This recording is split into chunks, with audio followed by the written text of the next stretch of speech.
So all of that changed in these places, and you have to shift. And I think what happened was that it was so frustrating for people that they set their expectation to zero. And there's good news and there's bad news about that. When you set your expectation to zero, you're never disappointed, but you're never excited either. Like, you wake up and you say, you know what's going to happen today? Nothing. And you're never disappointed because nothing happens, right? But then some crazy person like me comes along and says, hey, listen, I got this idea. I believe that we can do this, we can do that. There's a real danger in that. And if you understand anything about change and the change paradigm, change happens when you get uncomfortable and you squirm in your seat a little bit. So I started to think about all those things and how are you going to do this? How are we going to figure out this? And it still hits. I don't miss it. Just go, go, go. Like a go, go flow. And I'm almost known. And I told you so when I throw these flows like it's Rochambeau. And I ain't too close to the Joe Smoke goes. And I'm on my grind. That is all the time. I do not do breaks. That's right. I stay in dry. And look, I'm back with a little bit of that. A little more cash than it came in with. Ready, that cat is not that bad. But I still ask you, the boy got skills. I don't need her. I don't need him. I don't need help with me. I got this. I can sing songs. I can spit raps. And I can do both. Even do this. Word.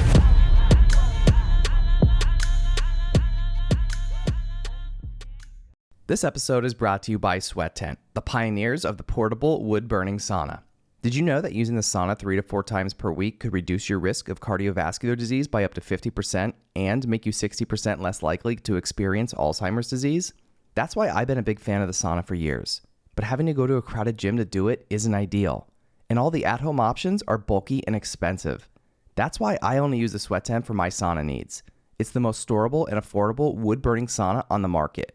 It not only takes minutes to set up, but it can reach 200 degrees Fahrenheit in 30 minutes or less. So whether you're enjoying it yourself in your backyard, with friends, or in need of a reliable sauna on the go, Sweat Tent is your best choice for the most portable, storable, and enjoyable outdoor sauna experience. All On The Stacks listeners will receive $100 off when you use code OTS. Visit sweattent.com today to get $100 off your purchase with code OTS at checkout. Again, that's sweattent.com to get $100 off with code OTS. Sweat Tent, helping you fire up your home wellness routine. This episode is brought to you by Wilkes Consulting, a Ramsey-preferred coaching firm. Are you drowning in debt? Is the weight of financial stress holding you back from living the life you were meant to live? Then it's time to break free and regain control of your financial future. Wilkes Consulting specializes in financial and debt consulting. Their team of 4 highly trained Ramsey Solutions advisors are ready to help you take charge of your money. Whether you're looking to get out of debt, pay off student loans, or simply need assistance on how to prepare to buy a home, Wilkes Consulting can help you fine-tune your budget and provide the resources and guidance you need to meet your goals. Don't let debt or the fear of finances control your life any longer. Head over to wilkopa.com and book a hassle-free, no-obligation call. Your first step towards financial freedom. Again, that's wilkopa.com, WILCOPA.com. Wilkes Consulting, making financial independence a reality. This episode is brought to you by Burn, the fitness company behind the Today Show approved Burn board. If I'm being honest, working out can be a real chore, especially as a new dad in desperate need of sleep and cardio. Burn is founded by NEPA native Jimmy T. Martin, and his Burn board offers a low-impact core and cardio experience unlike anything I've done before. They have hundreds of on-demand workouts that are great for beginners, seasoned athletes, and out-of-shape podcast hosts who love supporting small businesses. My wife and I use it pretty frequently throughout the week, and it's honestly a great way to burn a ton of calories without burning a ton of cash. Not to mention, it's a great tool for skiers, runners, wrestlers, and hockey players. Jimmy is offering all On The Stacks listeners 15% off when they use the code STACKS15. Visit theburn.com today to get 15% off your purchase with code STACKS15 at checkout. Again, that's theburn, THEBRRN.com to get 15% off your purchase with code STACKS15. It's time to get on board today with Burn. What's up, podcast? It's Bill Corcoran Jr. here in the Blue Door Studio, protected by Ritchie Security Solutions. Mayor Lombardo, welcome to the On The Stacks podcast. Thanks, Bill. It's great to be here. Yeah, you are actually, I think, one of the first politicians I've ever actually had on the. Even though you say you're really not a political person. We were just saying this right before we came on, but I've never actually had. I don't think anyone. Well, thanks. I thought we were starting the conversation off the wrong way. You calling me a politician, but I am. But you're not. But you're not. You are, but you're not. Right? Like it's right. Yeah. So, but you've done a lot of cool things. You've done a lot of great things, and it's you have that. There's that, like we were saying before we started about the relationships and the human element to it, and but you're a non-political politician. Yeah, I mean, my path to political office wasn't inspired by this desire to. I think there's some people that like know that that's what they're interested in, and they see the path from their intro into elected office to wherever they think the final places they're going to be, whether it's a state senator or a U.S. senator or the president or the governor or whatever it is. For me, it wasn't that. My entrance into politics was a reaction to sort of a feeling I had of unhappiness with the way my city looked, and it's probably why I've never gone anywhere else than the mayor of the city of Pittston. Yeah, well, you've done a hell of a job. Thank you. It's been fun. It's nice to sit here, but I need to give a lot of credit to a lot of people that are around me. Since day one, I've had an excellent team around me. That team has changed. I have a great council that presently sits and shares, some of the same views as I do about the past, the present, and the future of the city. So I'm really fortunate. And I think, Bill, one of the interesting things about COVID, if there is anything interesting about it, was that it was a time that I think things really quieted down, and I think we tended to get a little bit more introspective than we typically are. I think most people did. Some people are always that way. But for me, I started to think about, it was quieter than it ever was before. We weren't running to all these events. We weren't doing a lot of things. So in the city, we decided to turn our focus inward and say, what are those things that we thought, they're not cool, they're not fun, they're not the sexy projects we do. Let's tackle those things and let's be a little more introspective. And when I sort of came out of the backside of that, one of the one of the things that I realized was that how fortunate I was to have a really great team around me. And since that realization, I've been saying over and over, and I apologize to the listeners out there who have heard me say that over and over again, but what I've said is that it's easy to look good when you're surrounded by great.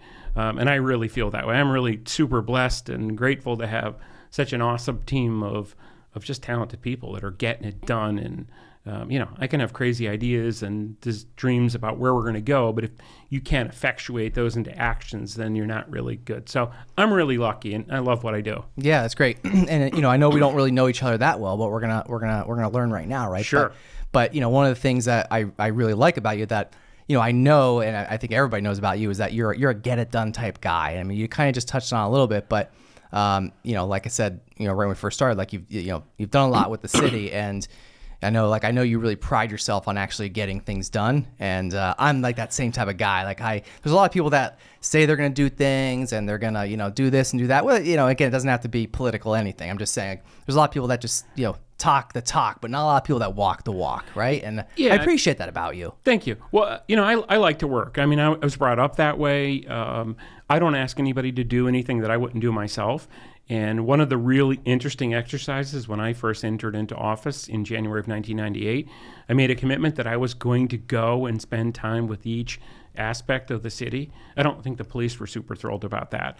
But everybody else was pretty good. And just to show you that I'm not the smartest guy in the room, because I'm really not, one of the first things I did in the dead of January was to go out and collect garbage for a full day, because I wasn't going to do the photo op. Hey, here's Mayor Lombardo. He's collecting garbage for 5 minutes. Click, click, click. Right, yeah. And then I went and bundled up and washed up. I thought, you know what? I need to have the full breadth of this experience. And I went for the whole day. And just to really affirm that I'm not really super smart, I didn't look at the weather. It rained and it snowed and it was freaking cold. What were you wearing? Not enough. Yeah. Not enough to protect me from the stuff that was spilling out of the bags. Not enough to protect me from the weather, but enough to get me through the day. But it was a great experience because I had a total different realization of what that job entailed, and a really great appreciation for how hard that those members of my staff work. We got our butts kicked a little bit this weekend because we're not used to it, right? We're out of weather shape. We haven't been doing it. So our guys all weekend, they came out during this snowstorm, and what most people don't realize is that's an overnight thing. They work their butts off. They're hitting streets. on Monday morning, they're doing at 4:45. It's not a magical second crew and the other crew that just busted their butts all weekend. They're home resting and recovering.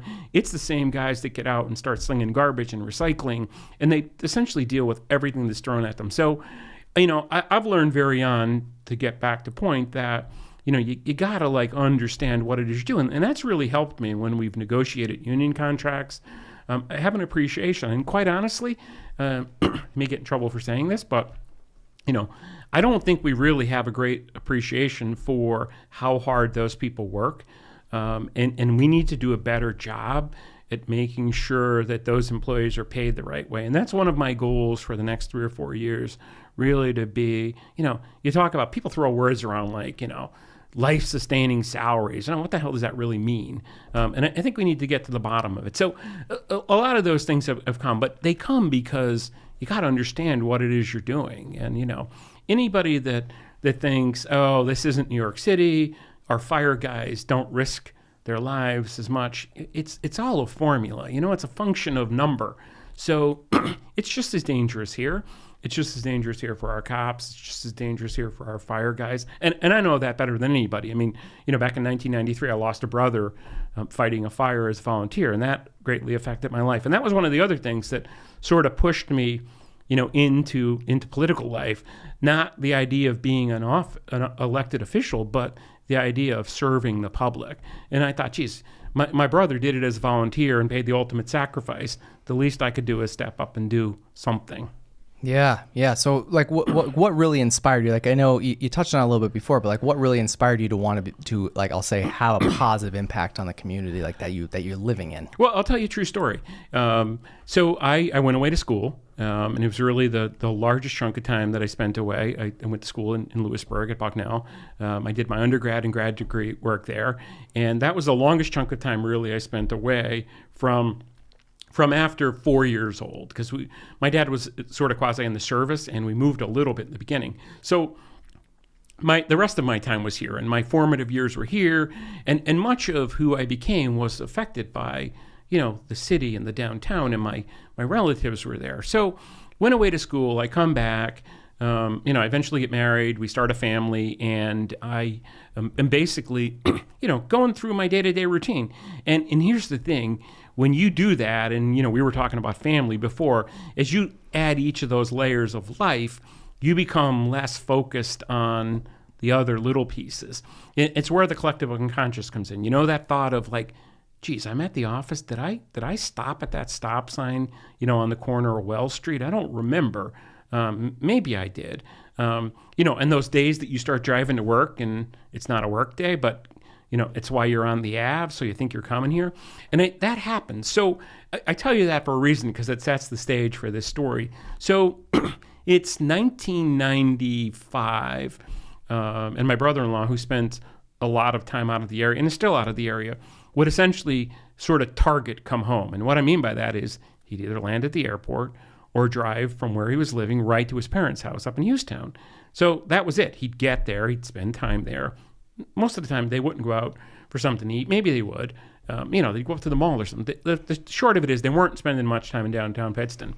But one weekend, he came home for I'm not sure what it was, but it was an event down at the Knights of Columbus. And he saw a bunch of old high school friends, and they were all, chatting and talking about what are you doing, where are you at? And then they shifted to the subject of the city.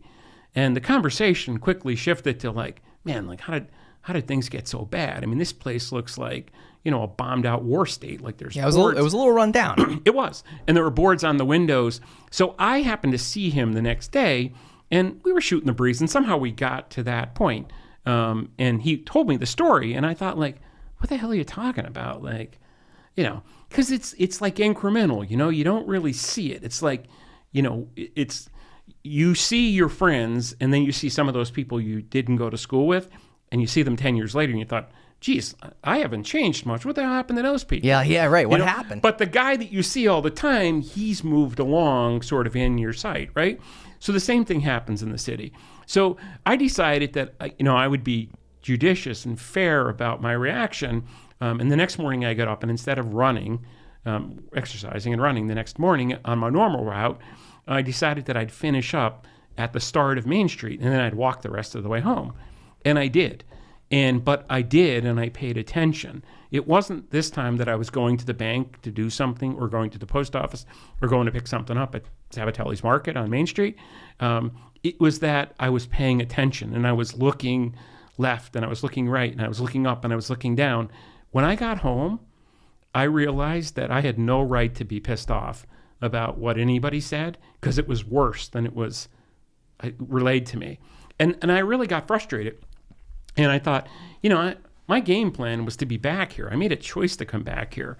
I don't want to be somewhere else. So I put together some friends, and we started to talk about what could we do and how could we change it. And, having a degree in psychology, I was talking about, we need to do incremental things, and we can't it didn't break down overnight. It broke down over time. And there's a window of time that it broke down over. So we decided to do some beautification things. And man, I just really didn't feel like I was getting a lot of help. And that sounds like a criticism, but it's really not. Because let me tell you something about Northeast PA. What has happened here is that, we had our lives changed in the era when mining left. And a lot of things changed after that.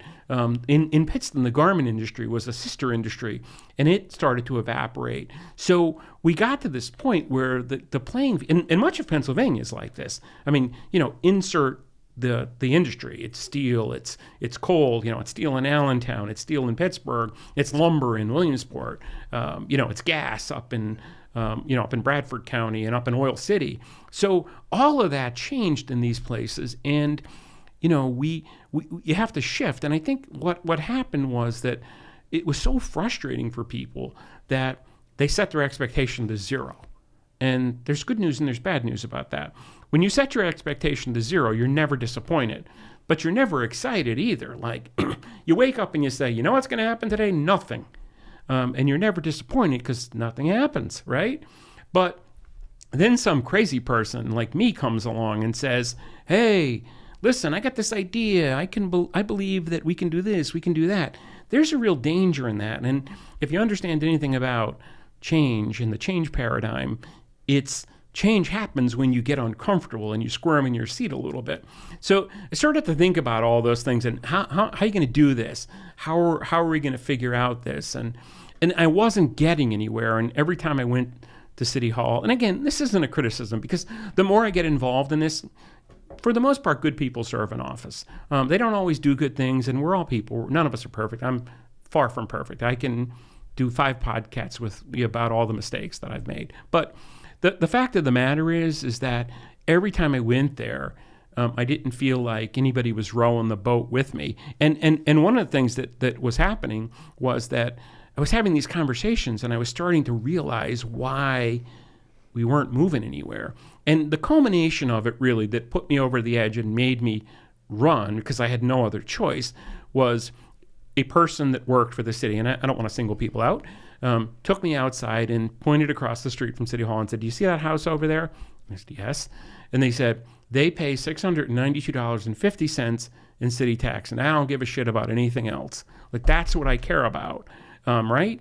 And I walked away, and they walked away from me, and I walked away thinking okay, if that's what the attitude is, how are we ever going to get anywhere that's better than now? So I made a decision to run, and originally I was going to run for council because there was an open seat.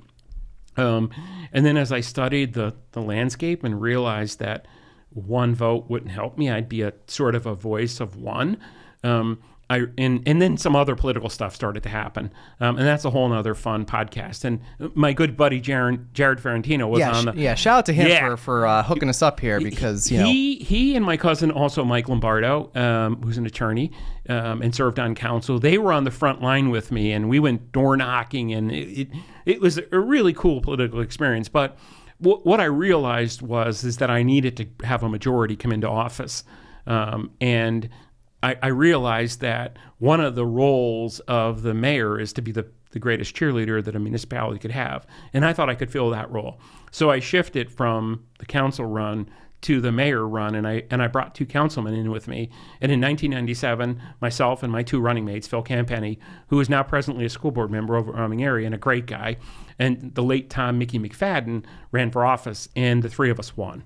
And it was the biggest shift in political power and change in the history of the city in about 50 years. And I just brought up a word, and it's power.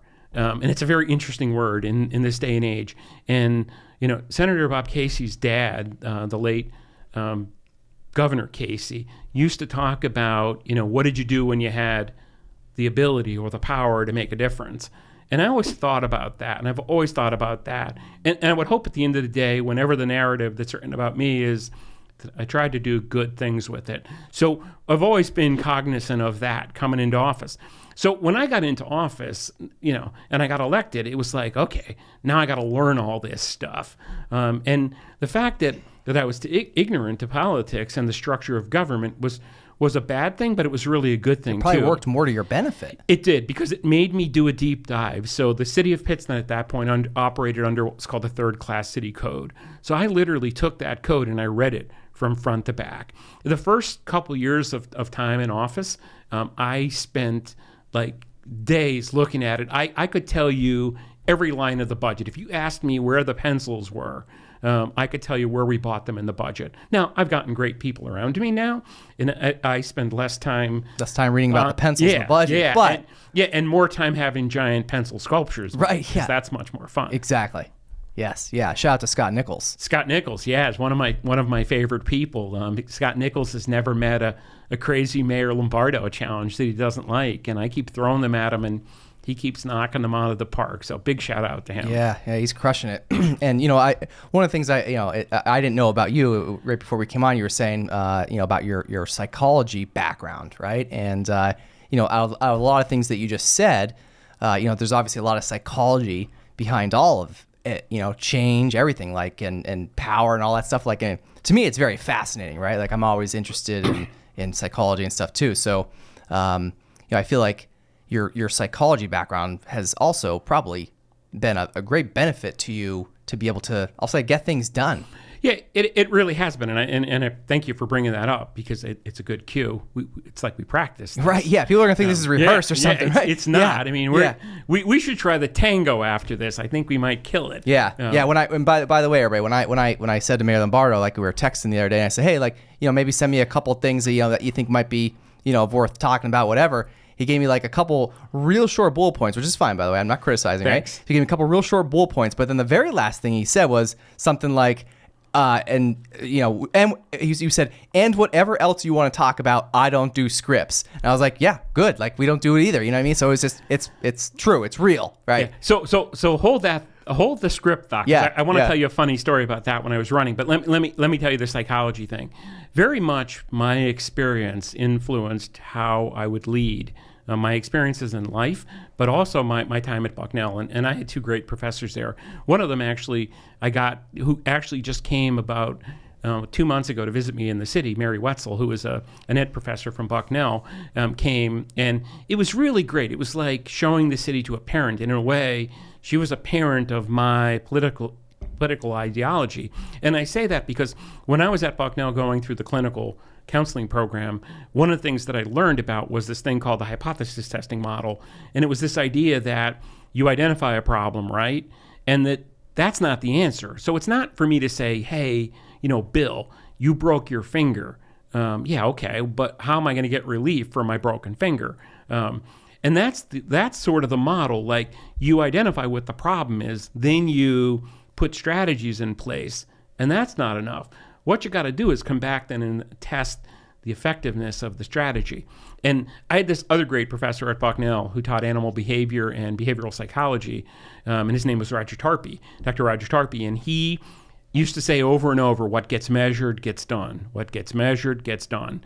And I remembered that. So there's a certain level of metrics that we apply to everything that we do. So that psychology, that hypothesis testing model very much influenced my approach for good or bad. I'm not sure. I think for good. I think so. Because I would agree. Yeah, I think we've moved the needle, right? So that was interesting. But let me digress for a second and tell you the I don't like script story. Yeah. So when I was running, I was like scared out of my wits because I had never done it before, and there was a lot of tension. I didn't Politics realize. is scary. Yeah, it is scary, right? And you're not a politician. No, and I'm sort of a wimpy, sensitive kind of guy. That's why I'm into the arts, and I pretend to be tough, but I'm not really. I cry. Spoiler alert. Yeah.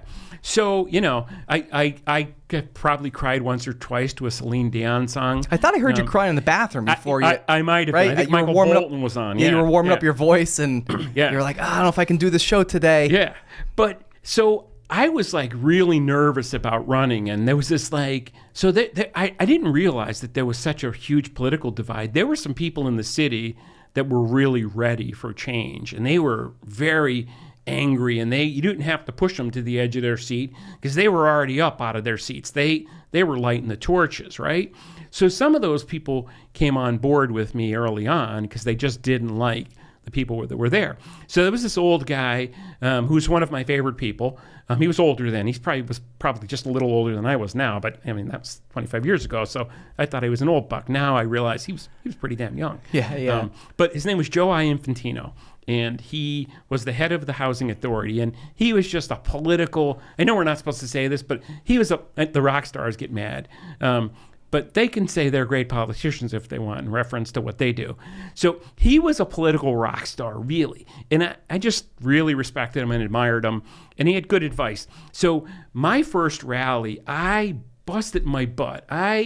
I prepared a lot more than I did for this show. Thanks for preparing. Bill. Yeah. But I prepared. I wrote a 2-page speech, and I memorized it, and I had it down to the inflections, and I thought, man, this might be like almost like Martin Luther King level. Like this, you're gonna win an award for this. There might be a quote that comes out of this, like somewhere 50 years down the road. Well, I did it, and everyone was like, hey, thanks. And you're like, shit, that's disappointing. Yeah. So 2 weeks later, I go to this other rally, not my own rally, and they call me up to speak, and I didn't have everything prepared. So I get up there and I completely wing it. And Joe Infantino's there, the guy I'm telling you about. And afterwards, he goes, I don't know what the hell happened to you in a week and a half, but don't ever do what you did a week and a half ago because that sucked. Whatever you did tonight, do that over and over. So since that day, I have never, ever prepped for the most serious thing to the least serious thing. And my friends give me grief over it. Like, they laugh. Like, people knew I was coming here tonight. They're like, hey, you better be prepared. Yeah. No, they said to me, well, sarcastically, how long did you spend prepping for this? And the answer is 0, because it's not good then. Like, you overthink things. You do. And I think you get all in your head about it. And the good stuff that's really in your head is the stuff that comes out when you're not filtering it. So I never prepare. So none of this is scripted, and we can go wherever you want. Yeah, I love it. Yeah, and there's in the psychology, the psychology behind that. Like I said, like literally, you get all in your head, and sometimes when I've also found that same thing to be true. It's like, when you're really trying to, of course, there's certain things obviously you need to prepare for. Everything's different, right? But like, just to be able to have like a real good, genuine conversation, it's like, hey, like we don't really want to talk a lot before because we're going to say all the good stuff and then we're going to come on and then we're like, oh, well, we already said all that. And then you can't repeat it, right? Because it's like, like you said, like there's it's not scripted, but like, again, you just get all in your head and you don't think like, like I said, you think you're planning out the greatest thing ever, right? And it's always like you spend all that time, and it's things like that you always look back and be like, you know what, man, like I got way too in my head preparing too much that it's those things that never turn out great, and it's always the things that not that you have to wing everything in life, but it's usually those things that you think aren't going to turn out really good that actually end up turning out great. Yeah, it really is. And, politics is funny and the whole process is funny. And if you overthink it, I think there's a danger, and I don't think there's a pill for it yet, but you can get erectile dysfunction. Oh, is that a thing? Oh, yeah. Oh, my God. I mean, it's really this like intense. Nobody wants that. Nobody wants that. Yeah. I believe there's nothing to my knowledge in the PDR manual that is a pill for erectile dysfunction. Yeah. I mean, it's just this crippling inability to get your ass to the polls and get elected. So I don't ever want to have that. And the short of that, little jest there is that, look, we do serious stuff, but there's a time to digress, not be serious. Yeah. And you got to laugh. I mean, like, my I gosh, laugh at so many of the stupid things I do. You have to. The first year in office, I slid off the edge of the dais. It was elevated, and I fell into the lap of one of the councilmen next to me. And I couldn't get out because my arm was wedged between the chairs. And I thought it was like a really embarrassing moment until I realized that the meeting was kind of a tenuous meeting at that point. And that like little bit of stupidity on Mayor Lombardo's part like broke the ice. Yeah, I was gonna say probably softened everything up, and everyone's like, "Hey, let's just all talk." Like, it's not so awkward anymore, not so stuffy and boring. I like to have fun and I like to joke around, and there's a time to be serious, but I think there's a time for us to just be people. I don't think I'm ever serious. Yeah, I'm probably not as much as I should be. Yeah, me neither. So. I mean, I appreciate your sense of humor a lot because, Thank you. especially again, you're not a politician. I'm sorry I keep using that word. Yeah. But I'm going to tell your parents about that when I talk to them. I'll be grounded. But I mean, again, I'll just say somebody in your position, right? Like, most people are usually a lot more reserved, and again, like we had no preparation, right? We have hardly any preparation. It's like usually in times like this, I'll be getting calls from somebody else, like, hey, make sure you don't talk about this, or do this, or don't do that. But there was like none of that, and again, like to be able to, I'll say again, come into something like this, like you're gonna, a lot of people are gonna be listening and viewing whatever, and to be able to just still have a sense of humor and put yourself out there and just be the real you. I mean, I think a lot of people in any position of power, I'll say, or leadership, right? Whatever it is. Again, it doesn't have to be politics, but tend to be more reserved or are afraid. And I'm not going to mention any names, but I've had another mayor that actually declined my invitation. So shout out to Pittston and shout out to you. Thank you. Yeah. No, and I agree. I just. It's not easy. Sometimes these situations, I think, for some people, it's just not in their wheelhouse to do it, and they're not comfortable doing it. That doesn't mean they're not good at their job or they don't care about what they're doing. For me, it's been 25 years. I mean, I'm not changing my stripes at this point. So you either like me or you don't. Yeah, you are who you are. Yeah, I mean, if I need to, I'm going to run again next year, and if somebody runs against me, and they're certainly welcome to do that. That's the beauty of this country, and more people should appreciate that and not be offended by it. I like it. I think it's a chance to keep your skills honed, and I think as long as the person wants to have a productive debate. And let me tell you this: if that person has better ideas than me, I'm voting for them. Because I no want way. Absolutely. I want what's best for the city, and if they can do a better job, I will be the first person to sign their petition. But they got to prove that to me, and they have a responsibility to demonstrate that. But the fact is, I don't want to. I want to be what I am, and I think most people kind of know, who I am at this point, and what I'm about, and what I stand for. So I'm not afraid. I'm not afraid to tell you that I'm a Democrat. But I'm a relatively conservative Democrat, and I have tons of friends that are Republicans. So if there are any Democrats out there that are mad at me over that, too bad. And if there's any Republicans out there that are mad at me because I'm a Democrat, that's too bad too. Yeah, everybody gets mad about everything nowadays, right? Yeah, what's up with that? We're talking. I don't know, because we're talking about. Why does everybody get so angry? I don't know. I don't know. Like I'm not about to take a political stance, but I'll say like we're probably a little bit opposite, to be honest. Yeah. Okay. I guess maybe that kind of sort of reveals it, but at the same time, like I'm not gonna hate you for it.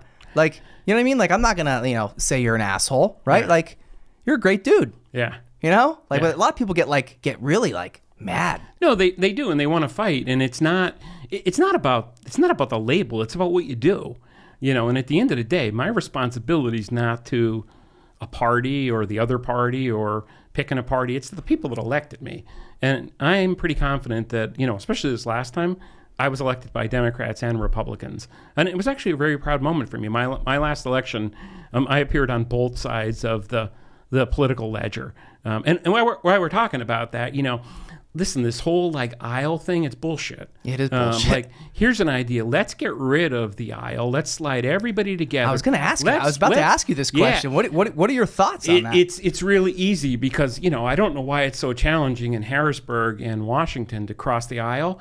I cross the river As a matter of fact, on my way down here, I was talking to Ellen Quinn, who's a Republican elected councilwoman in West Pittston. Imagine that.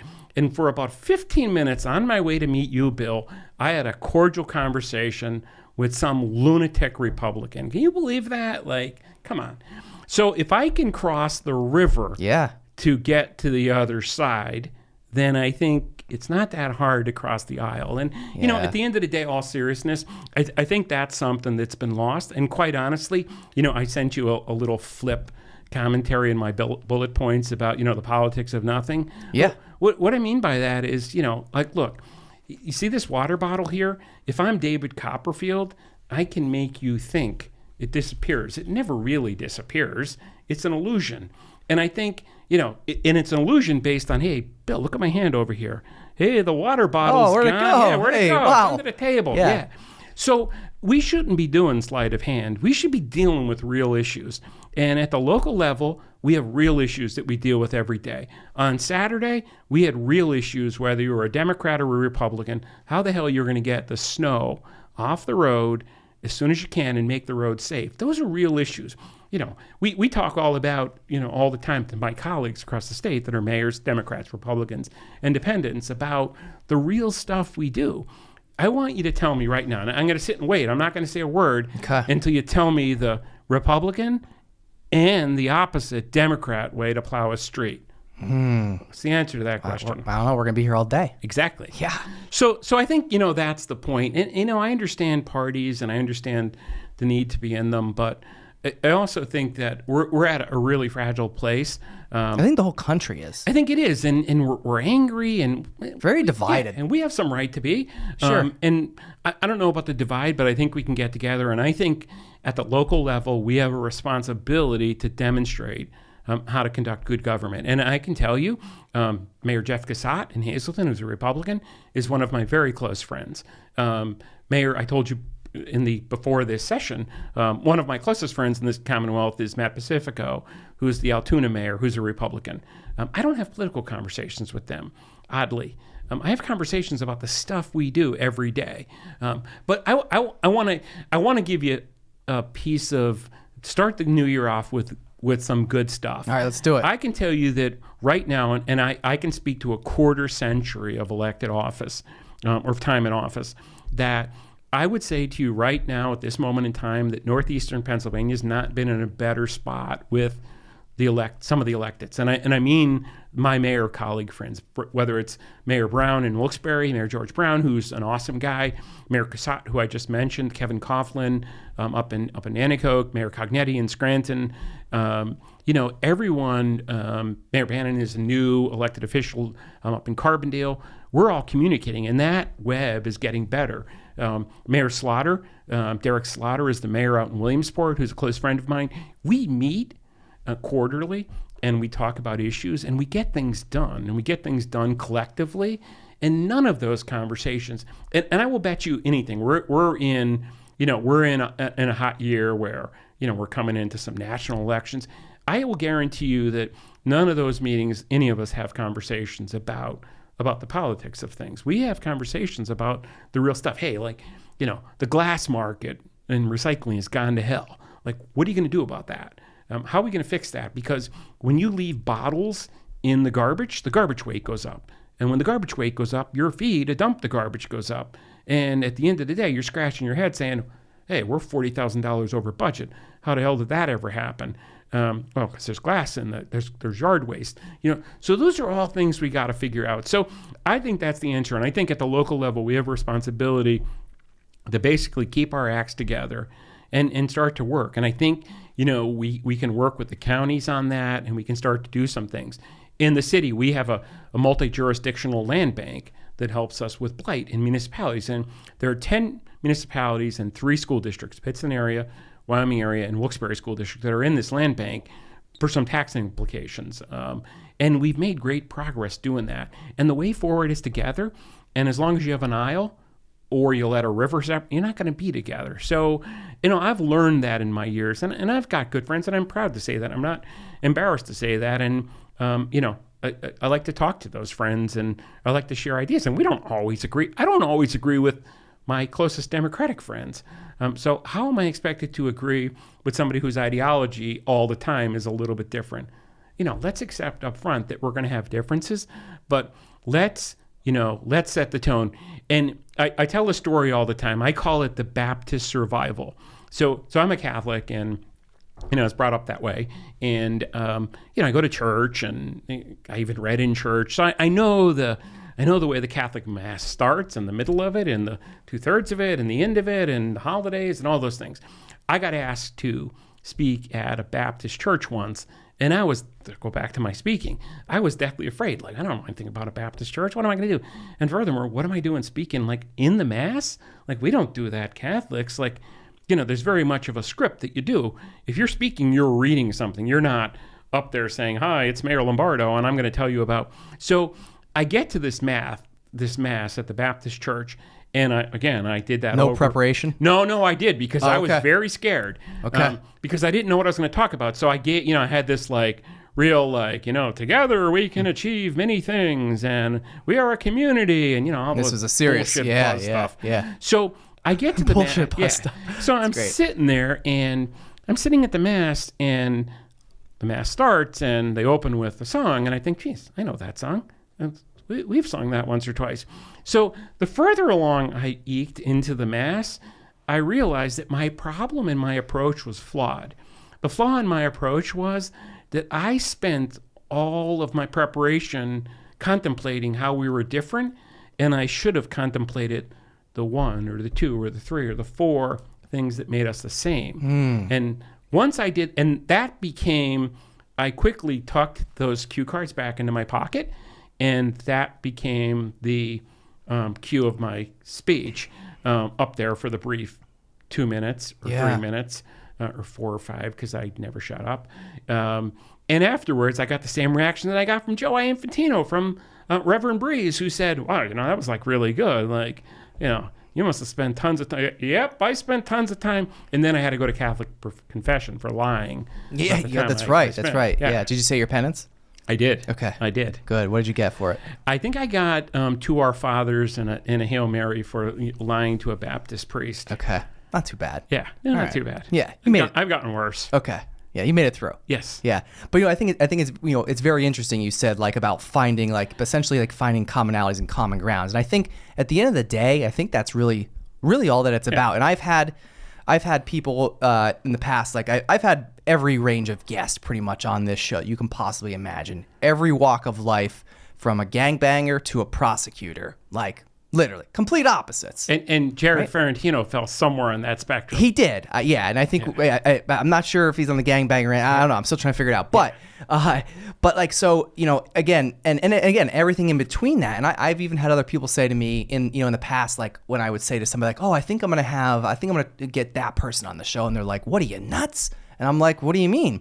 And they're like, you are complete opposite of that person. I said, yeah, that's the point. I said, no matter what, I will find something in common with anyone. Yeah. I said, and it's true. And I've done it. Again, I've had the spectrum of everybody. Doesn't matter. I'm not even gonna go through the spectrum. I think I already painted the picture, right?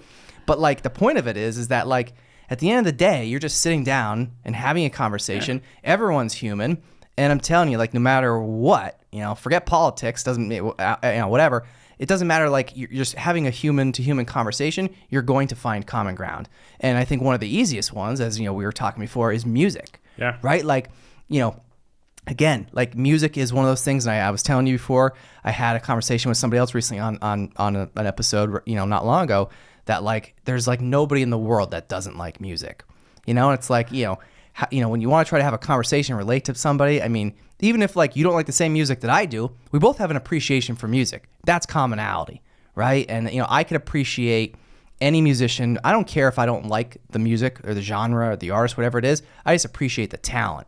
Kind of like how you were saying earlier about you were talking about artists and Scott Nichols with the lamp and all the art that he creates and you're talking about architecture and people that have these skill sets that I don't have, and I appreciate that stuff. And I'm genuinely interested in people just in general, number one, but also people that have those types of skill sets, because it's just, I don't know, it's fascinating to me, you know? Yeah, I think all those, those creative things are a good like, place to sort of let off steam and to sort of, sometimes they're a good way to be introspective and sort of reflect. And, like music, we were talking about it. You can pin certain pieces of music to certain periods of your life, whether it's the time at a high school dance or it's the day you got elected into office, what was playing on the radio, or my first child was born and the first song I heard when I got in the car was X. Hopefully you're a good parent and you don't hear playing over and over Harry Chapin's Cats in the Cradle, because then you've really screwed up. That wouldn't be a good thing. Right. So, it's kind of cool and it's fun. And I think, we were talking about art a little bit and that's the part I love. And we're really lucky in North. There are so many talented people here. The problem is there's not enough opportunities and we need to create more opportunities. How do we do that? On the Stacks will be back in a flash after a word from our sponsor. This episode is brought to you by Elevation Wellness, NEPA's premier wellness center located on Mundy Street in Wilkes-Barre. From pro athletes to busy parents, Elevation Wellness is leading the conversation when it comes to bettering your health through integrative medicine. Founded by NEPA native Louis Helmecke, Elevation Wellness offers physician-formulated and guided treatments that are administered by registered nurses. To learn more about how you can experience the benefits of IV vitamin therapy, multivitamin booster shots, non-invasive aesthetics, or peptide, NAD, red light, and compression therapy, visit elevation-wellness.com or follow them on Instagram at Elevation Wellness NEPA. All On the Stacks listeners will receive 10% off their first purchase with code STACKS at checkout. Call 570-762-9400 or visit elevation-wellness.com to book your appointment today. Elevation Wellness, taking your health to new heights.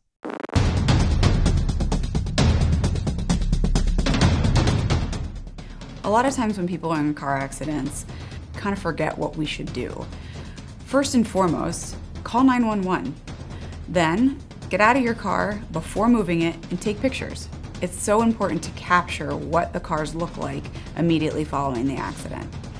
Finally, call your insurance carrier and make a claim. To learn more, visit Anzalone Law offices online at anzalonelaw.com. This episode is brought to you by Loop Internet. Are you tired of buffering, lagging, and slow internet speeds? Look no further. Introducing Loop Internet, Northeastern Pennsylvania's fastest and most reliable internet service provider. With Loop Internet, you can stream, game, and work from home seamlessly. Say goodbye to interruptions and hello to lightning-fast connections. Loop Internet offers both residential and business fiber. Fast-track the future with their 10-gigabyte fiber and join the Loop Internet family today. Visit Loop Internet online at loopinternet.com or call 1-888-808-5667. Again, that's 1-888-808-5667. Or visit them online at loopinternet.com. Loop Internet, where speed meets reliability. And now we're back on the Stacks.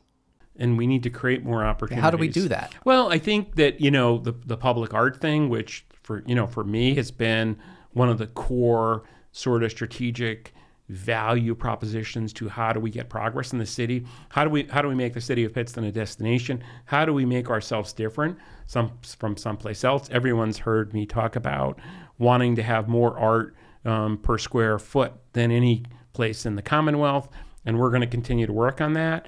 And I just think it's neat. I mean, there are so many really, really just talented, and there's more than I even know because I haven't met them all yet, but I hope to.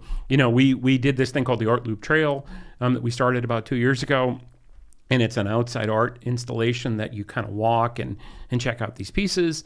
During the year of COVID, when everything was locked down, David Green, who is one of the most fantastic, talented sculptors that I've ever seen, did a live sculpture out of limestone, and he worked on it outside so that people could drive by in their cars and see him. And it's really amazing, Bill, to see this 18-foot block of granite that weighed thousands and thousands of pounds. That's wild. Yeah, was 4 feet by 4 feet. It was a big rectangle hunk, and he was rolling it and carving it. And then it got to the point where we moved it up to the hill to its location by the Slope Amphitheater, and we stood it up, and it just was really cool. So I think there's lots of opportunities, but we have got so much really good talent in the music world here, in the art world, in drama, and we've got to keep fighting. We've got some great regional assets that we need to protect, like the Kirby Center, the stadium, up at Montage, the arena up at Montage is important. The Scranton Cultural Center, There's the Ritz Theater. Yeah, the Ritz. All those places we've got to protect because it's not like, it's not the finiteness of this bottle, the city of Pittston. If you operate that way and let those lines that were drawn by somebody hundreds of years ago on a map define who you are, and you think everything that happens just in that space is going to matter, then we're not going to get to the place we are. And, I had this conversation, I think, maybe about a year and a half ago with Governor Shapiro when he was running about, and I had this conversation with former Governor Rendell that, here's a true statement. Without the Commonwealth of Pennsylvania, the Industrial Revolution in the United States of America would not have probably happened or would have happened at a much slower pace. That's a fact. You cannot debate me and dispute that. Without coal, without gas, which first came, and oil in Oil City in northwestern PA, without timber, without steel, where are we going? Go look at everything that's happened. So we got to get back together and get we're old now, but we're on. Who's old? Well, you? Not you. Not you. I'm getting there. I'm not as old as I thought this age was 25 years ago. I've adjusted my scale now. It's kind of a sliding scale. Each year I go, that becomes the edge of youngness. I don't know how long that philosophy will last, but keep trying. Yeah, I'll keep trying. Yeah. But my point is that we just need to get better and we need to refigure out who we are. And that's the other thing. We came from a state where all of our eggs were in sort of a bunch of very focused baskets now, and we're diversifying and our economy's changing. And I think there's good things happening. So I really I'm excited. I believe that the next 15, 20, 30 years, long after I'm gone, are going to have great opportunities here in northeastern PA. We've got so much great stuff. We need to unturn our backs on the river, even though on nights like this, we all start to get worried, like how far is the water going to come up? It's still a great asset. And, back in the day when the cities were built, our backs were turned on the river because its purpose was you moved products up it, right? Before we had cars. Transportation. It was transportation. But it's a beautiful asset, and we need to relook. And part of our strategy in the city has been to repopulate those edges of the Susquehanna. It's our highest and best and most undervalued real estate. And that model has really worked. And remember I told you about Roger Tarpey and what gets measured gets done? Don't just drive through the city and say, oh, it looks good. Let me give you a measured fact. We have not increased taxes in the city of Pittston in 15 years. How have we done that? We've done that by growing that undervalued real estate downtown. I gave you a bullet point that talked about housing. That's a really critical issue now. Affordable housing. Affordable housing. Yeah. It's a critical issue because, and that might sound funny coming out of a guy's mouth who's always talking about building like high-end lofts and those. Yeah, you can do those things, but you've got to keep a mindful eye on the whole spectrum of housing. I'm really fortunate right now through the Pennsylvania Municipal League that last year I served as president. I actually am chairing with Mayor Reynolds from Bethlehem. We formed a housing task force, and we're going to populate that task force. I think we're meeting in a week. And one of the ideas is how do we look at the whole continuum of housing and make sure that, we throw around words like gentrification and, affordable employee housing. We want to make sure we have the full spectrum of housing. And it's challenging now because when you look at bank rates being high, there are people now that would have typically maybe purchased a house right at this moment in their careers, but they're saying, man, at like 7 to 9%. Insane. Yeah. Insane. Do I really want to do that? It's insane. Yeah. So they go back into the rental market, and it creates this really bizarre. Not to sound too. Was it George Bush one? It creates this trickle down, and it really does, where the rates start to get pushed, And because the demand gets driven up, then landlords are jacking their rents up a little higher than they should be. And that's hurting people. And the other thing is that if you don't keep a mindful eye on taxes and affordability, we screw seniors. We talk about the American dream. Well, the American dream should not involve you losing your house because you can't pay your bills because the municipality you lived in has overtaxed you. And we're very mindful of that. And I'm very proud to say that for the last 6 or 7 years, we are the only municipality in probably a 5 or 6 county region that offers a homestead exemption tax rebate. So we give you a break on your property tax if you own and live in your house. And there's more things we can do. We are going to, in the next year, I think, roll out some of the most innovative, cool, creative strategies you've ever seen. We're going to revise the way public housing is done because I believe that people deserve dignity, and I don't think the current structure of public housing puts people in an area that they can get to that level of dignity. I think we lock them into a track where they can't get out of that. So we're going to be rolling out some things. We've gotten some really cool grants from the state to do some really forward new programs, and I'm going to be very proud to brag about what my team does with those. Nice. Looking forward to that. And we'll have you back on. Awesome.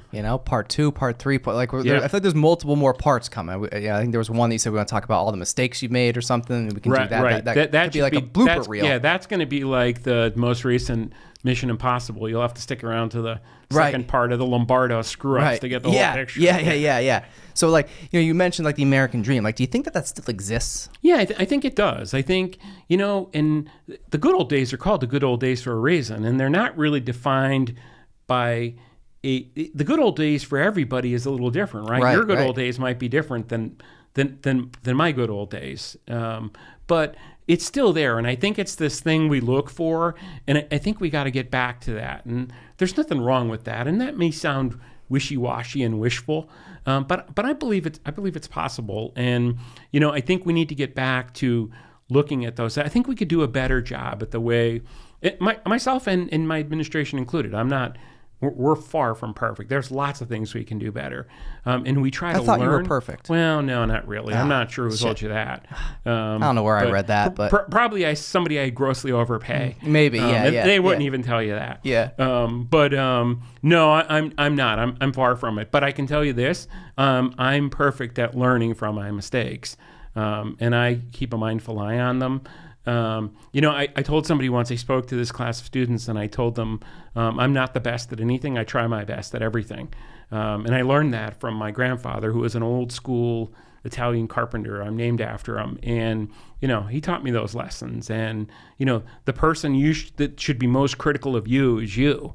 Your standard should be the best standard you should. And if you do those things, I think you'll always do the right thing and do. So, I believe in some of those ideal things. I'm a realist, but I think. What else do you believe in? What else do you stand for? We need to really get into this here. Well, I think that any day that goes on without at least one piece of music in it should be an illegal day. And art. And art. Oh yeah. I need more art on the walls, by the way. You got this is my buddy Rico Ebert. I like it. Yeah. And I need some more art. And one of those things I was thinking, I know I just asked you a question. I totally kiboshed your answer here, but before I forget, I just want to say too, how you're saying, there's so many artists, a lot of people that probably want to, I'll say make a career out of, etc.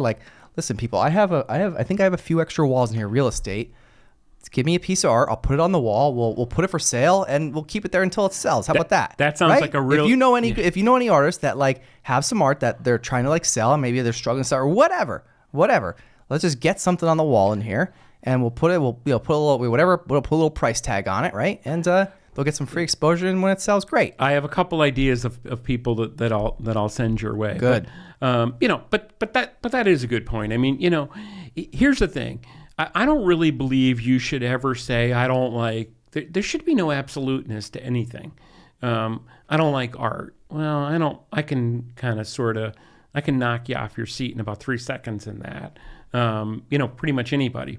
And I think the thing is, I'm okay with if you say that, but what I really want is you to tell me why, because then I think it leads to this thoughtful discussion. And I've always hoped that, in the city, you might not like everything we've done in terms of the art, But I think if you can have a discussion about, I think it's about creativity and it's about understanding. And you start asking yourself, well, why did the artist do that? We got this really cool piece by Frank's Ugly Art. He's done a lot of stuff around the area. He's got a bunch of stuff in Dave Coral's Frank's building. Ugly Art, is it ugly? Yeah, no, it's cool actually. yeah. I don't know why he calls it that. Yeah. He's probably got self-esteem issues like me. Yeah, right. The psychology behind all this. I Oh my know. God. It just keeps coming up, Sheesh. keeps rearing its head. Yeah. But so he did this piece that's called, what is it called? Why am I blocking on this? God, why am I blocking on this? Something ugly. It's called 62 cents, I think, or something like 63 cents. But the short of it is, the reason is it's the number represents what the miners back in the day were paid to fill a cart. And it's this really cool abstract done with spray paint cans, kind of cool graffiti art like that, that's done on the side of the wall of the open space building in the city. And when we did it, it was the most out on the edge we got with art. Prior to that, a lot of the stuff we picked, it was we thought a lot about it, right? So the first mural we introduced was what I call the heritage mural. It's this idea of our past, and it's the coal miner, it's the garment industry, and it's the train, right? Who doesn't like that? Yeah. Like, and if you don't, you can say, well, my mother or my grandmother used to work in one of the dress factories downtown. So that was easy to grab hold of that. But when we went to this street art piece, the minor part, it's very much of like a Picasso. There is a miner. Is it actually a miner, right? Yeah, there's a miner in that one with the hat. Yes. I have the model of it in my office. Yeah, I'm picturing the mock-up. it. Yep, It's yep. really cool. It is. So I thought, I'm not sure how like some of my, and not to pick on older people like me. No, let's pick on you. Yeah. How some of my senior citizens are going to react to this piece because it's a little non-traditional. Yeah, and they're like, that's not. Yeah. But I've had not in my city. Now, I've had so many cool conversations with them, and you know what? A lot of them have said to me, "Why aren't you doing more colorful, cool stuff like that?" Like, Wow. So I think it's like there's a lot of room, and I've learned a valuable lesson from that.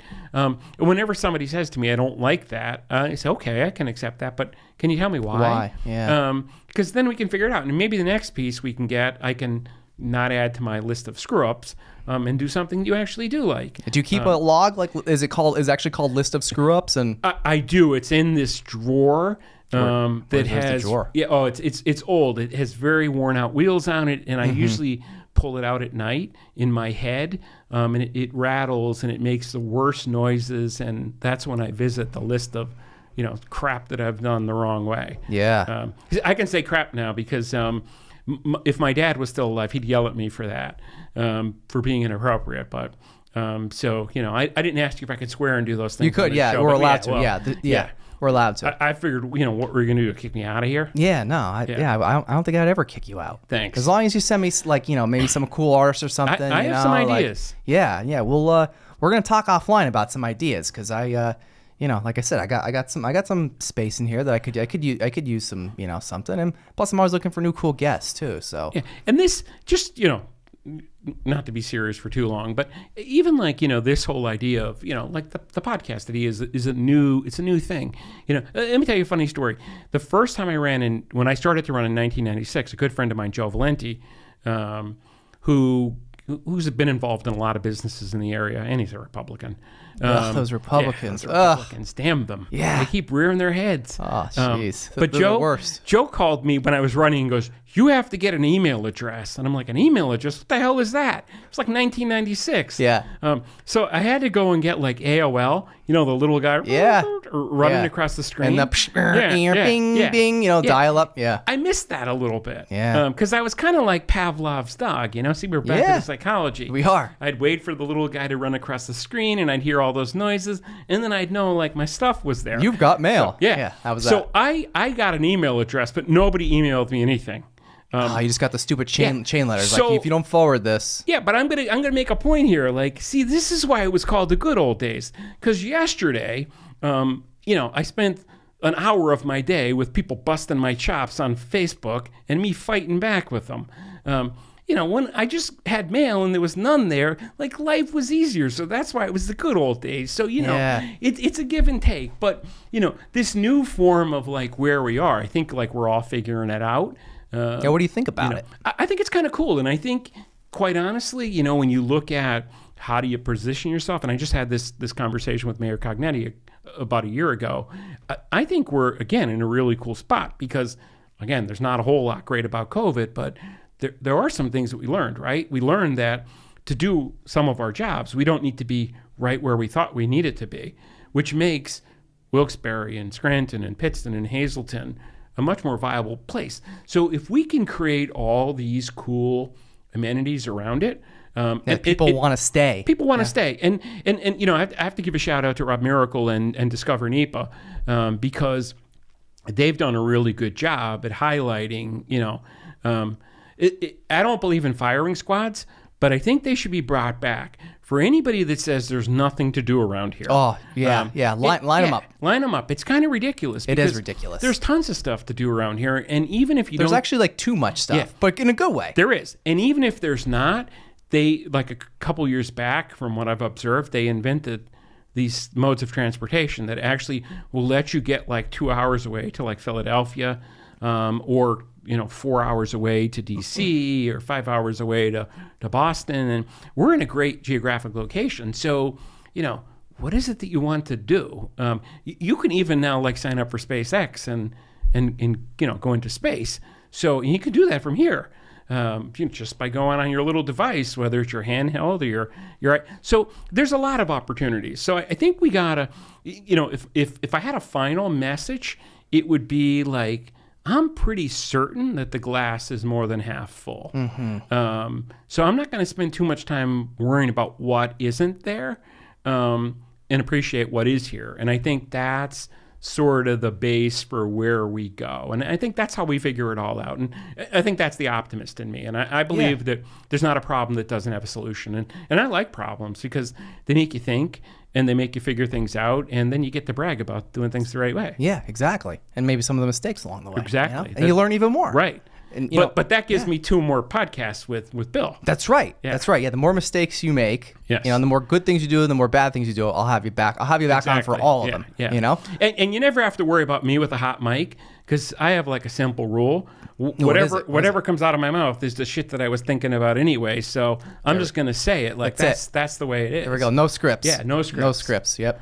But like going back to like how you said about like, people like not having this or not having that, or like, oh, we don't have this here. It's like, what I say to people like that? Then create it. Yeah. Right? I agree. Like, why not do it? Like listen, if you think your city or town or whatever, wherever you live, I don't care. If you think it's missing whatever, then you do it. You create. And like, honestly, like if you think there's a business that is, or a town might be lacking a whatever XYZ business, well then start that. But like, that's usually when great innovation happens, and when people then, find a new passion, do something that they've maybe always wanted to do. And it's like, oh, hey, I've always wanted to open that whatever shop.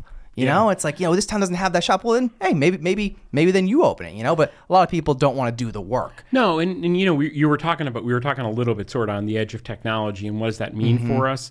I don't really see it as a threat. I see it as really a benefit. And what I mean by that is that just think about like 25 years ago, if you came up with untucked shirts. Let's use them. Yeah, I wish I did. You should get a sponsorship now. I should. I mentioned untucked shirts. Yes, exactly. We got to get those people on the phone. Do you know anyone there? I don't know anybody. All right, there. let's see if we can. But let's use them for an example. 25 years ago, for them to break into the shirt industry would have been super difficult. Like, you're up against the tycoons, whoever they were. Let's say it was, Calvin Klein and those people back. Yeah, and all the department stores, and the department right? stores. But now you can do it. And the really cool thing we're seeing with places like Untucked and Warby Parker, the eyeglass place, is that they're going from clicks to bricks. So they started out with an online presence, but they know we're still a little like, I want to hold the bottle. I don't want somebody to give me water IV. Right. Not yet anyway. So I think there's lots of cool opportunities for that click to brick, and we're seeing that. So we have a great example in downtown Pittston, Grayson Park, which is a great new women's clothing store that's on our main street. It's a little boutique. The operators have done an incredible job. They're an incredible, yeah. They're an incredible presence there and an incredible storefront, and they're a great example of 3 years up online, and now they've got that store, and I think they're doing pretty well. So, I think there's some opportunities. I think another really cool opportunity is that if you look at synergy, right? So if we're communicating, and it's me and it's Mayor Brown in Wilkes-Barre, then we can be talking about things and saying things like, hey, I really want a comic book store. I really do. Or like a baseball, like football collector's card store. Like, that's on my list. As a matter of fact, whoever gets that gets a big prize from me. So write prize. that down. Okay, Yeah. let me make a note. Make a note. Big prize. Big prize. Comic book store. Big prize. Yeah. Where does that have to be, though? In Pittston? Somewhere on Main Street. Yeah. Okay. Yeah. All You right. only get a half a prize if you're over in West Pittston. Okay. All right. So, but, I talked to Mayor Brown, and you look at, so Mayor Brown has in Wilkes-Barre Pour. Yeah. And we have the sister operation Drip. That's right. In the city. So you see, and again, a really fantastic young couple that, are just doing an awesome job there. And that's back to the good old days. That's the way it was. So we're kind of reverse engineering our places, going back. You got to create some critical mass. Yeah. So there's a demand. So To bring in these entrepreneurs, Yeah. like there's a lot of really yeah. young entrepreneurs. Yeah. I mean, Rob Bresnahan owns Yeah. like half the city, I feel like, but like, he's, in a good way. Like, he's bringing all these, I've been in some of his buildings, and well, he's giving me a tour of a lot of them, and like, he's done a hell of a job, and like all these new, I'll say, like, young business owners and entrepreneurs come to say, I mean, it's really refreshing to see. Yeah, I think it is, and I think we're really fortunate because we have 3 or 4 really good developers in the city that I know when they come, they're going to do good stuff. Yeah. And they do that, so it makes our job less, and it makes it less difficult. So there's less demand in terms of time spent courting those people. They already think we're a good date, so it works. And we've got a couple of those, and we're really lucky, and they're driving downtown. But the really cool thing about that is, going back to that sort of ideology of how do you do it, that whole hypothesis model, the psychology of it, is that one of the things that I asserted 25 years ago was that we were going to make this investment downtown, and we were going to grow our capacity there because that's where we lost it. And when that value got added back, it would allow us to take the edge off of everything else. And that's held true. Again, I reiterate, 15 years without a tax increase, and our revenue streams are moving in the right direction because we're getting those returns downtown. And the really cool thing was that, and I applaud my council for it, I have the best council on the face of the earth. They really know what they're doing, they care about what they're doing, and they have courage. And that's the most important ingredient. We're not reading the manual of, I don't ever bowl with the bumpers up. I like to play football without a helmet on, as you can see the results of it. Yeah, I could tell. I figured. Yeah, fared well. So, yeah. So and as my hair thins, you can start to see the bumps a little bit more up on my head. Maybe I'll give you a hat like mine. Definitely, so like, that's why I got the hat so you can't I just see. might want to I just might hijack the headset. Yeah. Just to There you go. covers that Yeah, bad take it spot to up go. there. Souvenir. But the council is great, and I went to them this past year in July and said, I have this idea. It may sound like a risky, crazy idea, but what do you think? And the idea was that the Redevelopment Authority does a lot of projects downtown, right? And they make investments. We bring grant money in and we invest into these projects, and then the projects are done, and the developers do well, and that's great because that's the way it should be. That's business. I believe that municipalities shouldn't interfere with business. We should create a climate that's conducive to business being successful. But I always also think there's a way we can benefit from it. And the idea is that, okay, so let's take a risk. So what council and myself have agreed on is that whenever the redevelopment is in a project, that for the next 5 years, we're going to capture the tax revenue, and we're going to take that revenue and we're going to invest it into projects out in the neighborhoods and do revitalization stuff. So, and this is a fake name just to protect the innocent. All right, fake name. Yeah, Mrs. Brown that lives up on Broad Street, she doesn't really exist. Yeah. I would tell you because I'd know her because I'd Right. want to get a vote there. Exactly, yeah. Because, I am a politician. You are, yeah, sometimes. yeah, two times a year. Yeah. May and November.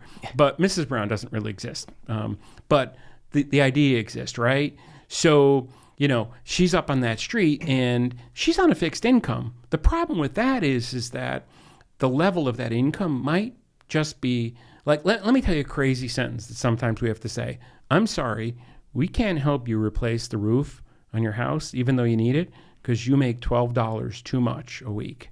Like, that's crazy. That is crazy. So you don't think, what happens, that you're indirectly not protecting a future asset. So Mrs. Brown has to make hard decisions because, sometimes we're not real smart as elected officials and we think the bucket is unlimited and we just, let's just tax them a little bit more. And Mrs. Brown needs to cut the $100 bill up now into 40 pieces as opposed to 35 pieces. So in doing that, hard choices are made and she may push off and say, you know what? I'm not sure how much longer I'm going to be here. I'm not going to worry about that. So you know what Mrs. Brown does? She puts a small pan from the kitchen in to catch the water where the room is leaking. And she goes in one day and realizes that the pan that she makes soup in is no longer big enough. And she happens to have a 5-gallon bucket downstairs. She puts that in. And the 5-gallon bucket becomes a garbage can. And the garbage can becomes a second garbage can. And the room 1 becomes room 2. And eventually we get into houses where people... and I call these houses the houses where the beds are made, but there's no sheets on. And what do I mean by that? So you drive by the house, and it's clear that the people that live in there, or the person that lives in there, they may be widowed, really cares about their property. But on the inside, it's a different story. Like those rooms are shut down, and the roof is failing. So we learned that, and we're not always the smartest people on the face of the earth. But if we're willing to acknowledge there are things we can learn, we learn from it, and then we do something to fix it. Again, back to that idea of, here's a problem, what do you do? So we've come up with this new system that I'm really interested in taking on some test drives, and we've done it a little bit already. And I think it's going to yield really good fruit. And I think that's good government doing what we're supposed to be doing, and it's protecting the American dream. It's protecting Mrs. Brown because at some point she's going to say, you know what? I can no longer stay in this house and I want to cash out of it. Yeah. And that's the whole idea, right? I mean, that's what we should really be doing. And again, that ain't a Democrat or Republican thing. That's the right thing. So, for me, that's why I wake up every day. And I'm never not thrilled to go to City Hall. It's like the best song playing over and over. So, we're going to continue to do those things and I think push the envelope a little bit on some of the strategies. And hopefully people that are much smarter than us will take notice and create programs that are built around those concepts and maybe help them get them done more. Yeah, I love the initiative you've got. I feel like a lot of times, again, I'm a politician using the stupid politician word, but like a lot of times, maybe someone like you who, maybe has 5 years left, just a lot of times people just get complacent and ride it out. Nah, you know what I mean? No, I don't want to ride it out. No, I know. I'm saying you're not. Yeah. I'm saying like some people do. Like it's, you know what I mean? And it's like you're like until that last day comes, you're going to be making some good changes. Yeah, I want to. There's a lot more to do. And I keep saying that in the city of Pittston, our theme song is Bachman Turner Overdrive. You ain't seen nothing yet. And just getting warmed up. Yeah, we're just getting warmed up. And I think, once you realize that the possibilities are endless, if you focus your energy the right way, then you can get a lot of things done. Mm-hmm. You bowl a lot better, actually, when the bumpers aren't up. Because you get in your head about the bumpers. You get in your head about the bumpers, and you want to avoid them.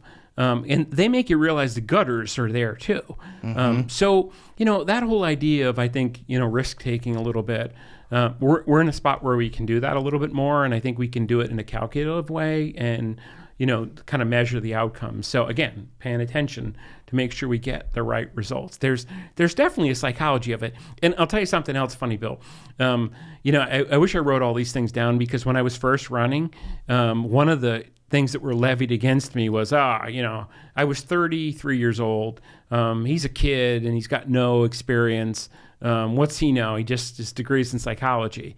Well, let me tell you this. Most people in politics are freaking crazy. So the psych degree really helps me that way. But I think it also helps me to understand because we deal with people all day. And we deal with change and we deal with, threats and, threats in terms of, the sort of the SWOT analysis stuff. Like, sure, what are the things that could change that right now are, that loom out there as threats? 50 years ago, if we were insightful, we would have said, well, someday, we can run out of coal. And that can no longer be a great source of income. We never thought about that. It seemed like the vein was going to be forever. So, when you sort of think that way, I think you're prepared a little bit. It's sort of invisible bumpers. Yeah. So those are some of the things that, like we say, sometimes you gotta prepare for those types of things, and like you said, like, those are the threats that are threats to, I'll say, like, living, right? Like, resources. Like, we all need, those are just basic resources. And people don't think about that stuff sometimes. It's crazy. It's crazy to me, But yeah, so what else, like, before we wrap, like, what's on the horizon? Wait, this isn't a 2-hour show? We can, we're at 3 hours right now. Oh, really? Time must fly when right? you're having fun. Yeah. It's all this politician talk, Yeah. Well, let me tell you this. I think that the best days in the city are ahead of us, but it's not only the city of Pittston. I think the best days in northeastern Pennsylvania are ahead of us. I agree. I think there's some great energy that's occurring. I look forward to working with, the electeds around us, and not only the mayors of the cities, because we've got really small boroughs and townships around us, and there's lots of good people in office there that are working every day and going and showing up and trying to do the right thing. And I think as long as we can continue to collaborate and share ideas, I think we can solve more problems that way, because together we can collectively come up with more solutions. But as far as the city goes, I can tell you that I will guarantee you there will be a lot more art. Scott Nichols will be involved in some of it. David Green will probably be involved in more of it. We got great other people that I didn't get to talk about, like Frank Wingen, who's a watercolor guy who does really cool stuff. There's just so many cool artists. So we'll continue to do that. We're going to continue to do the core things in the city. I'm committed to holding the line on taxes. I'm committed to finding additional ways to take the pressure off our residents in terms of fees and things that they've got to pay for. And if we can grow our economy and make more and be judicious about the way we spend money, which I think we have been, I think we can pass on some of those things, and I think we can make the city a more viable place. I think you're going to see over the next couple months a bunch of new restaurants that come into the city. There's a couple new businesses, not to let the cat out of the bag. Mm-hmm. Pay attention to what I just said there, because it'll make sense in the future. Okay, all right. Yeah. I think you're going to definitely see 2 small microbrews that are coming. Mm-hmm. And again, I let the cat out of the bag a little bit. A little bit. Yeah. So, that's happening. We've got some other small, like, boutique-y kind of places looking. We've got a very active Main Street program in the city that oversees the events. We do a lot of cool things. The next big thing up is our St. Patrick's Day Parade. There's going to be some cool new things happening with that. We have art walks. We have the Tomato Festival, which is worldwide legendary. It is legendary. It is legendary. Yeah. So, we've got that going on. Like I said, we have art walks.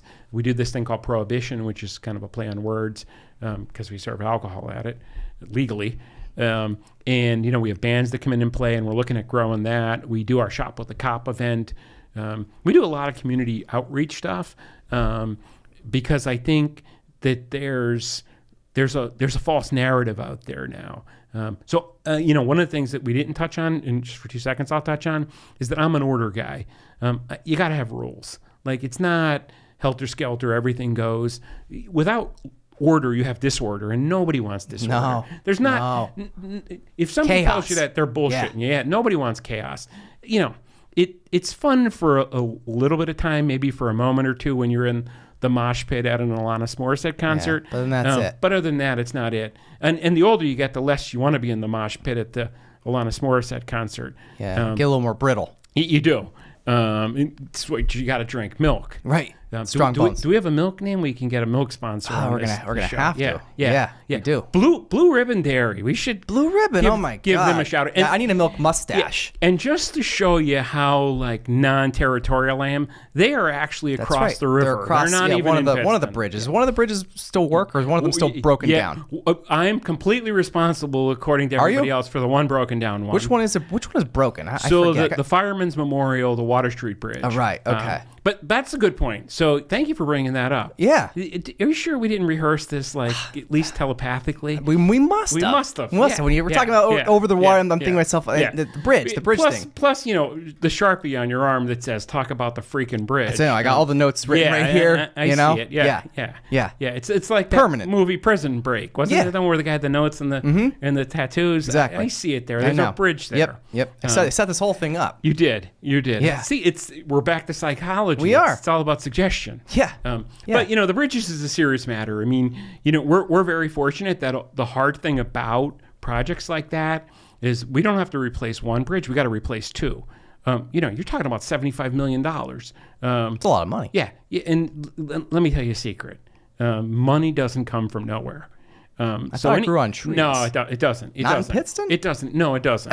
Tomatoes on vines. Tomatoes. I had it mixed up. Yeah, it could be turned into currency. And if we were in the good old days, you could trade like 2 tomatoes and a chicken. That's right. Yeah. For something. You're trading goods. Goods. Up and down the Susquehanna. Yeah, but we ruined that. Yeah. So, you know, the bridges. I mean, there's a plan in place.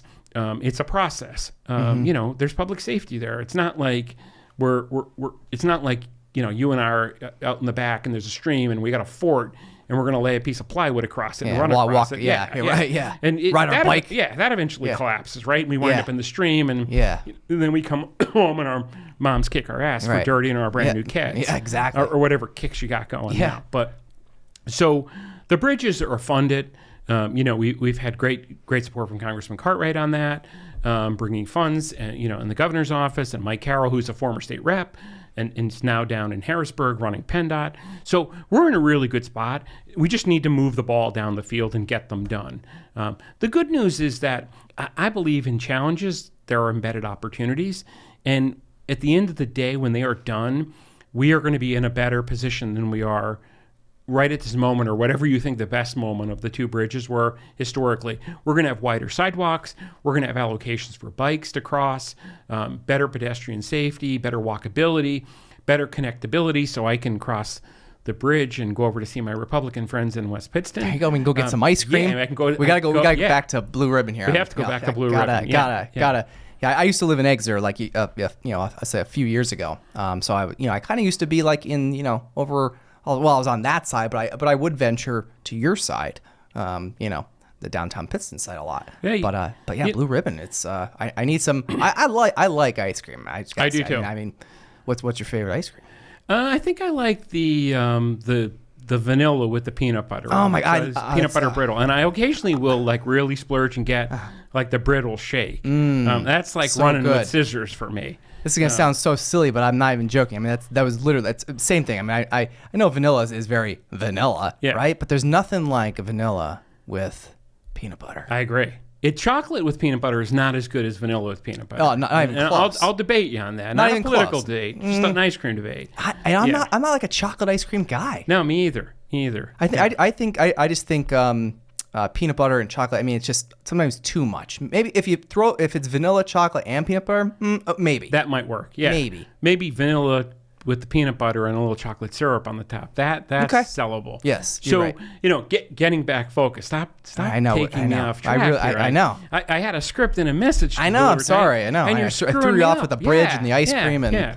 Well, listen. At the end of the day, you don't have to do it online, but you know, I would like a rating that lets me know whether I'm just a little bit cooler than Jared or not. Yeah. And I don't want to say Jared Ferrantino's last name because then you'll be able to tell who I'm saying I'm cooler than. Yeah. Right. Exactly. We don't want to say Jared Ferrantino because then everybody's going to know that that's what we're talking about. Right, so, you know, I'm going to follow your rules or break your rules and just say Jared. So they don't know who I'm referring to. Yeah, I'll bleep out the Ferrantino. Yeah, exactly. Yeah. So, you know, getting back on focus, I mean, there are a lot of cool projects you may have seen in the paper. We're about to embark on a small theater which will do movies, and we'll do a bunch of arts stuff. It'll have a stage.